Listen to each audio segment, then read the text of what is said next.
In the news, sponsored by Associated Industries of Massachusetts, the Commercial Real Estate Development Association, NAIOP, and Denterline. I'm R.D. Saul, Senior Advisor at Denterline, and our guest on In the News is Jeff McCormick, Independent Candidate for Governor. JMac on the website, I guess. Thanks, Art. A businessman, venture capitalist, your company Saturn Partners, and I guess one of your success stories is the e-marketing firm Constant Contact. It is, RD. We started that company in the late 90s, and Gail Goodman has done a terrific job of building what was a company with two founders into a company of over 1,200 people right now. So you're an independent candidate for governor, which suggests you don't think either major party has it right. That's right. I think both parties, for different reasons, they're tied to the status quo and special interests, which happens when you come up through the party system. And we need solutions that break free of the status quo. What's the driving force in your campaign? Well, it's really Jeff for jobs. That job growth is the number one thing that lifts people out of poverty. So that's what I'm focused on first and foremost. That's what I've been doing the last 27 years of my life and my business career, growing private sector jobs. But almost everything is integrated into jobs, whether it's education, transportation, healthcare. It's all part of the same pot, if you will. So you have to focus on all the issues. Let me backtrack into that a little bit. The role of government. What is the role of government? I don't think the role of government is to guarantee outcomes, because that's unsustainable. We don't have infinite resources. I think the role of government, certainly part of it's regulatory, to make sure businesses don't, eat their own young, if you will. But the other role of government is to create as much opportunity across the board as possible. So if you create opportunities for small businesses to grow, which is where the vast majority of job growth comes from, then you're going to have a thriving economy. In that context, is government more often a partner or an impediment to business? Well, I think government needs to be a better partner to business. And again, getting back to regulations, and sometimes it is an impediment and should be for the wrong kind of business. But government, I think right now, tends to get in the way in many ways where it shouldn't, because technologies have changed, the way business is done has changed. We have regulations that have been on the books for decades. We really have to look at that and say, is this still smart given today's economy? 2 or 3 examples of regulations you've done. Well, zoning reform is one that millennials now want to re-urbanize. They want to be in denser populations, so we have to consider that. And that also makes healthcare issues easier, and it also makes mass transportation issues easier to take care of. That the world isn't, flying out to the suburbs anymore. They're coming back the other way, and it's much more environmentally conscious. A good example is DCF. You've heard about the just overwhelming caseloads of workers. Well, they make them show up to deliver certain reports where they could just give it to an attorney who can do the exact same thing. So would you rather someone were actually working with a family or taking an entire day just waiting for their number to be called, if you will, to deliver a report? That's the kind of thing that and it's regulatory, by the way, that's something that we just need to change the regulation. And a judge is the one who told me that. They said, that was a no-brainer. Story we've been reading a lot about, seeing a lot about over the last month, the market basket case. Is there a role for government in that, or should the market decide that? Well, I personally initially said I think the governor should call both sides and say, listen, we have a lot of small vendors who are being hurt. Obviously, there's a lot of employees that have been there many, many years, very loyal employees that are being hurt by this, and a lot of customers that count on that company and that brand to get them through week after week. So there are tremendous numbers of people affected by this, and I do think it's a good idea for the governor to try and bring the heads together, and hopefully a cooler head would prevail. Let me come back to job creation for a moment. Businesses tell us that there is a skills gap. They can't find the trained workers they need to fill the openings they have. What's your answer to that? Well, I think businesses are right that in many cases it is tough to find suitable employees. As you know, we've got about 100,000 job openings and twice that many unemployed people in the Commonwealth right now. So one of the things government could be very helpful in is working with business in partnership, as you mentioned, to analyze what are the jobs that are going to be out there in the future, and where do we need to educate kids? What particular areas. And this includes having stronger high schools and strong technical and community colleges, strong state college and university system as well, right on up the ladder. It's very, very important, and we've got to give kids the skills they need for a 21st century economy. Is that a tough job, though, to predict what's going to be coming down the pike in the job market 10 or 15 years from now? Well, I spent hours this morning with a robotics company, and they can tell you right now what they know they're going to need. And supposedly 65% of the tech jobs that that people will need, there are very few of those now, and there's going to be, the vast majority, about two-thirds of the jobs in the future. So they can look forward. They can anticipate their needs very well. That's what you need to do to run a business. There's a companion issue to the skills gap, and that's the achievement gap in schools. Mm-hmm. Rich and poor districts, much different. Yeah. How do you fix it?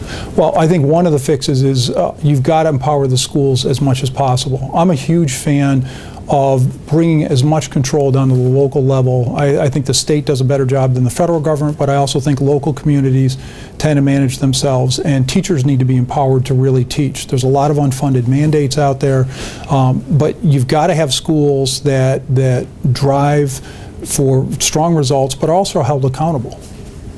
Charter schools, end the limit, lift the limit? Yeah, I think we need to lift the limit, because the goal of charter schools was to force the system to innovate, right? We know the system's broken. We know it can't continue. We know there's a skills gap.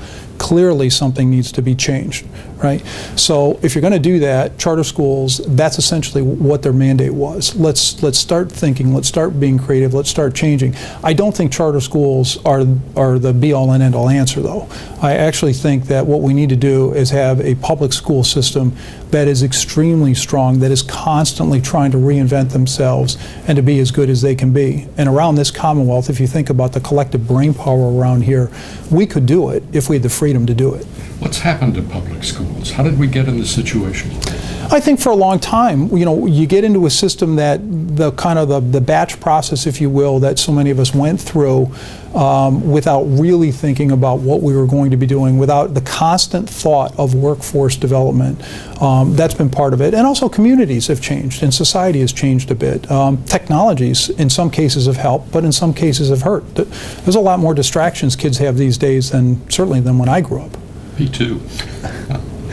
One of the cornerstones of your campaign is a proposal to roll back the income tax to 5%. How would you do that? Well, I think that we can get there, and I know we can get there just through attrition. Governor Patrick added 10,000 jobs over the 7 years where he was governor, and just through normal attrition over 4 years, we could scale that back so that we could have a 5% income tax, which is what we promised people in the Commonwealth 25 years ago. Aren't we getting there anyway, though, with these triggers that the legislature passed for at 5.2%? Yeah, so we're getting there very slowly. But the point is, if we allow for more attrition and just don't immediately fill a job just because that job is there, we need to look and see, do we really need that job, especially with technology? Because if you employ technology, it will make government more efficient. The income tax generates between 50 and 60% of all state revenue. Can we afford to cut it? Well, again, through attrition, because then you obviously have a corresponding savings as far as the employees. That's the key. You tie it to the attrition so that as normal attrition happens, it goes down. Well, I get that, but there are also a lot of things coming down the pike. Sure. Infrastructure. Where do you find the money to rebuild roads and bridges? Oh, there's no question. There's a number of areas, including early childhood education. I add that one to the list. We have to do things like incarceration reform. There's no question in my mind, in talking to sheriffs, that there's tremendous savings opportunities there. We just have to rethink some of the 3 strikes you're out and such that we put in place, a couple of decades ago. There are areas that we just don't use technology like we should. DCF, obviously, we saw that they were woefully lacking in technology, but we also need to get savings in areas like healthcare. It's 42% of the state's budget. New governors have to submit a strategic economic development policy statement. Key elements of yours, what's in it? Well, savings in healthcare is absolutely essential. We have to do that because that is hurting small business growth. And if we really want job growth, that's a critical area. We're the fifth highest energy costs in the United States. That's something, again, that we need to look at, because if we want to bring manufacturing, especially manufacturing jobs, which would be tremendous for so many gateway cities, again, we've got to get our manufacturing costs under control. And there are ways of doing it, and frankly, we're doing it in the private sector. The government tends not to think like a large consumer, which they are, and also government doesn't think of these progressive steps to support businesses the way they should. So we've elected, how do we hold you accountable to those? Well, I'll tell you right now, healthcare, I know exactly some of the models I'd like to employ with team-based medicine, population health management, no question about that. And on the energy side, again, as I said, we're doing that in the private sector. We're also using technology in education, teaching millions of kids math throughout the United States. They get much higher math scores. 41 different states use it. That's the kind of thing that we need to start doing in our urban schools. I want to move to healthcare. We're, 8 years into healthcare reform in Massachusetts now. 97-98% of the population has access to healthcare, is covered in some way. But we still haven't gotten our heads and hands around the cost curve. What's your plan for doing that? Well, one of the things is if you take care of patients better earlier in a life cycle of disease, they say that will save money long term. Why? Because 75% of healthcare costs are chronic diseases.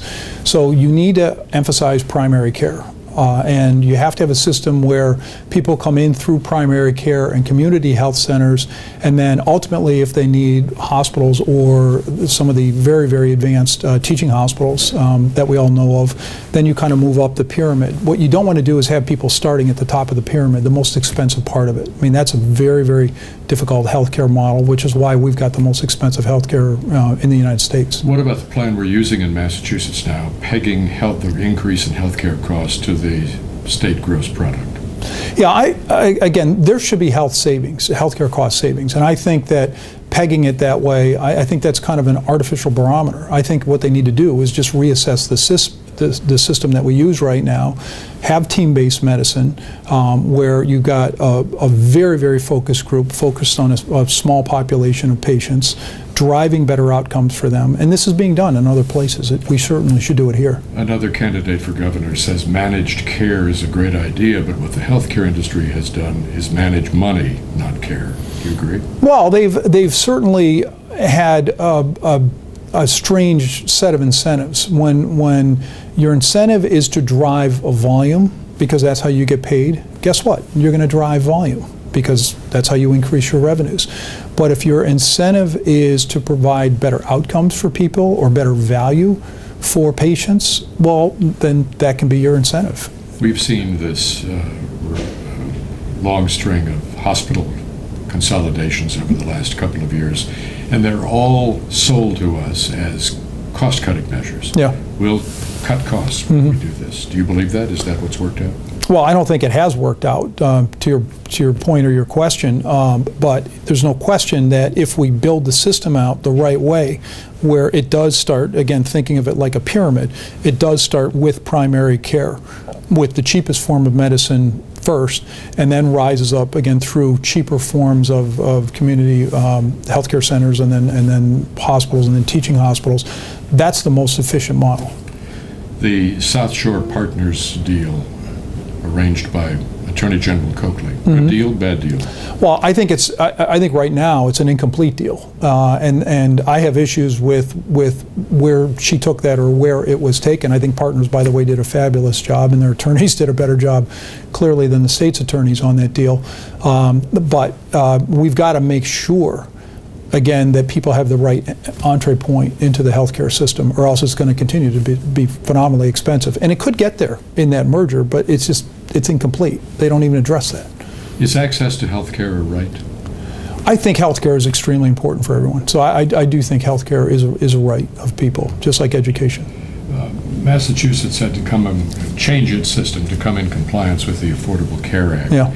and that meant eliminating some rating factors that have pushed premiums higher Right. for smaller businesses. What would you do about that? Well, Artie, I'll tell you, I wish we could have just exempted ourselves from the ACA. So you would have sought the waiver? Yeah, I really think that we should have tried to perfect our system first because we were so far along, and then let the world kind of use us as, if you will, the experiment on how this is going to work out. Again, would you seek a waiver? Yeah. The Health Connector was working. Along comes the ACA, Right. new system. Did the feds break healthcare reform in Massachusetts? Well, did they break it? They certainly took it in a direction I don't think we needed to go. And if there were a couple of modifications that they wanted us to make, I wish they would have just let us alone to make those modifications instead of trying to have this tremendous integration that costs us hundreds of millions of dollars. There's a companion issue here, and that is mandated care that the legislature passes. Mm-hmm. And there's something like 20 bills pending that impose some new mandate on the healthcare system. Well, how would you address those? Well, again, there are mandates all over the place, so it's hard to answer that in a global statement. But Yeah, some of them probably have merit. Yeah, some do, and a lot of them are the so-called unfunded mandates as well, right? Which is also a problem in education. I think with any of these, you need to look through the entire kind of 360 view all around it, all the unintended consequences, because many times these mandates, they're trying to accomplish one thing and they end up really messing something else up. And just like I would argue the ACA did that in places as well. And we need to engage the entire community also in coming up with this kind of legislation so that it works for patients, but it also works for providers, it also works for insurers and the government. And I think we tend to have one or two perspectives sometime and not the whole picture. That whole picture is very tough for people to get their heads around. The system is too big, too complicated, not transparent. Right. You have no idea what anything costs. Right. Well, transparency and cost is one of the huge issues. There's no question about it in healthcare, that you walk in and you can have someone paying $100 for something and someone else paying $7,000, right, to be charged that. It just doesn't make any sense. The casino repeal, how are you going to vote on it? I'm going to vote for the repeal. I've never been a big fan of casinos. They net are job killers. They hurt restaurants, they hurt artists, they hurt a lot of communities, within a certain geography around casinos. I like the construction jobs, that's great, but I'll tell you, I would much rather we put that kind of capital into small businesses, watch the growth that you would get from that, and you would get it in a tremendous diversified economy. We're seeing quite a dynamic fight over the siting of a casino in the Boston area. Do you think we'll actually see one in the Boston area? Well, honestly, I don't know. Right now it's almost a coin toss, the way the polling works right now. If we have one, it has to be run like a resort casino where we bring outside dollars in. I'm just worried about the third of the revenues come in from addicted gamblers, that sort of thing. I mean, that's a real problem, and there are health problems associated with it as well. Legislature just passed, Governor signed an expansion bill for the convention center. Would you have signed it? Well, after looking at the numbers, if it made sense, if there were enough of those very, very large conventions that we could go after, I'm concerned with that big a project, though, that we're not going to be able to lure enough business to the convention center, to the expanded convention center. But again, that's, the people that have looked at all those conventions, I mean, they seem to be pretty convinced that we're going to be able to get more than our share.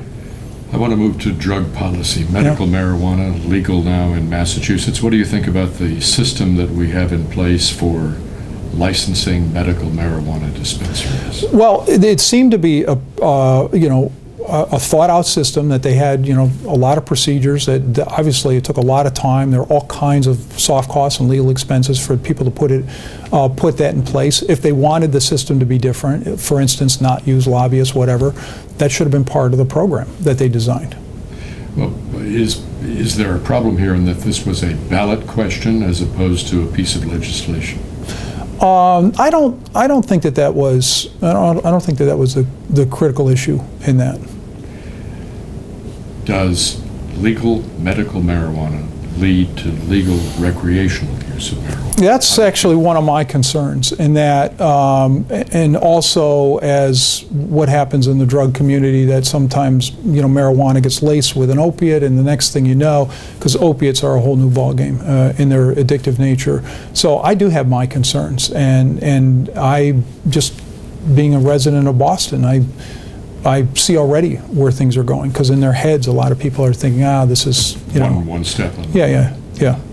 Do those concerns mean you would vote no, you would oppose legalization of recreational use the way Colorado and Washington State have done? Yeah, my view on that is I would much rather take a wait-and-see approach to see really a little bit more of the longer-term and pronounced effects on those communities, because I am worried, as you put it, that kind of slippery slope in the whole scheme of drugs. You touched on this. We have a public health emergency with prescription drugs and opiates. What do we do about it?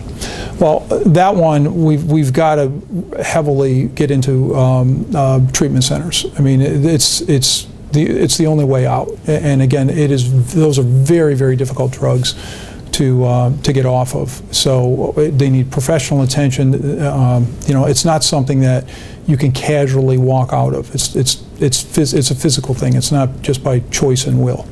Treatment centers, primary care options for entry into the healthcare system, early education, roads, bridges. Where's the money?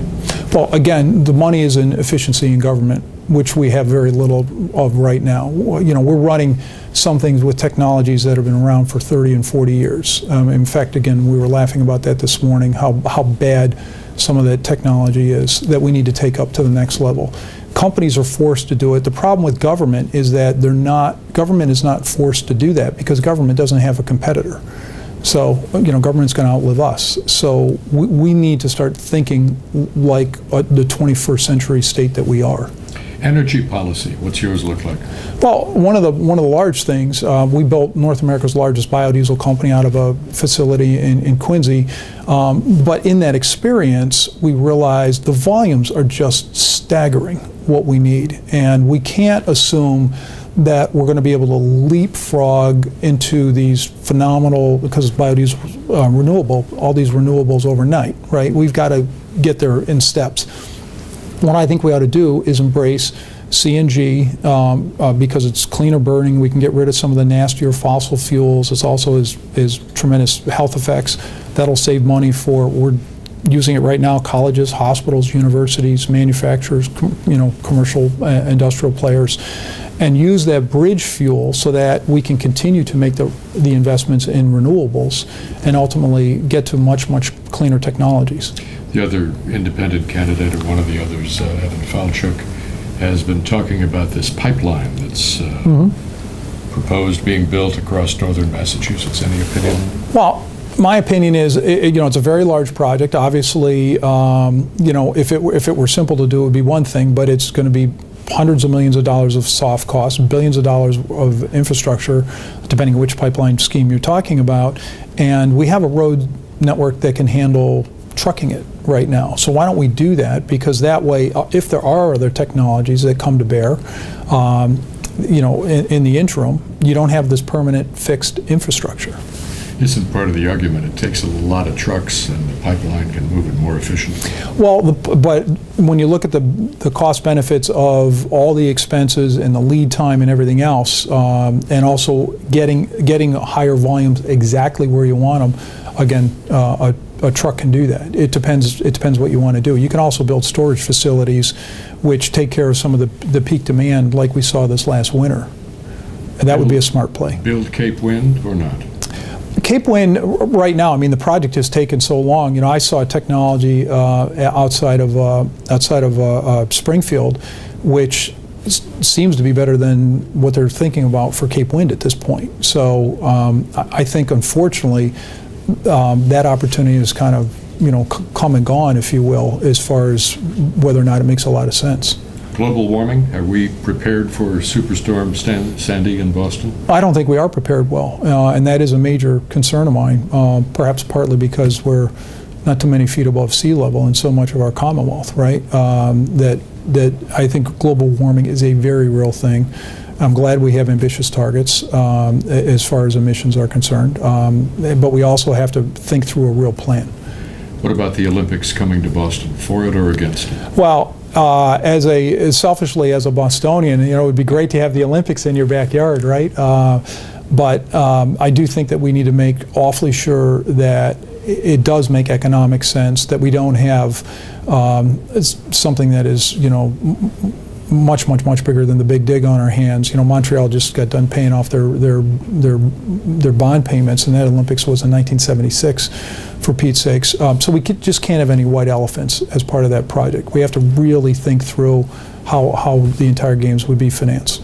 Why run as an independent? Why not run as a major party candidate? Well, I think through both parties that the people lose a voice. And I want people to have a real choice, but I want people to also have a real voice. And if you're tied to special interests and you're tied to the status quo some way, shape, or form, you don't tend to make the best decisions. And I think we need a governor who has the freedom to represent everybody and always make the best decisions, because that's how we're going to get ourselves back in shape and become a 21st century Commonwealth. This is a tough hill to climb, though, toward November, isn't it? Oh, there's no question that it's a harder way to go, but at the end of the day, it's an easier way to govern. You're not a threat to either side. You're not a threat within the Democratic Party. You're just always there trying to do the right thing. And there are a lot of legislators that they really want change. They want to get back to business. They want to start fixing things. They understand that a lot of the system is broke. What's your perfect weekend like? My perfect weekend? Well, it definitely involves my wife and my kids, I'll tell you that. Probably playing with my kids on the Esplanade and maybe seeing a show in town is terrific. We love sports in our family, but we also like to travel. We like to see the Commonwealth, and whether it's the beaches or the mountains. So anything with a family is a good day for me. What are you reading? What am I reading? I'm reading a lot of policy and a lot of research these days. But to be honest, I celebrated with a large group of people Dan Brown's 50th birthday, and he was remarking to me about some of the Da Vinci Code and Angels and Demons and how he was thinking as he was writing it. And I thought, I've got to reread those. I've got to reread those books because I hadn't picked up some of the subtleties. Jeff McCormick, independent for governor. Thanks for joining us. Artie, thanks so much for having me. I appreciate it.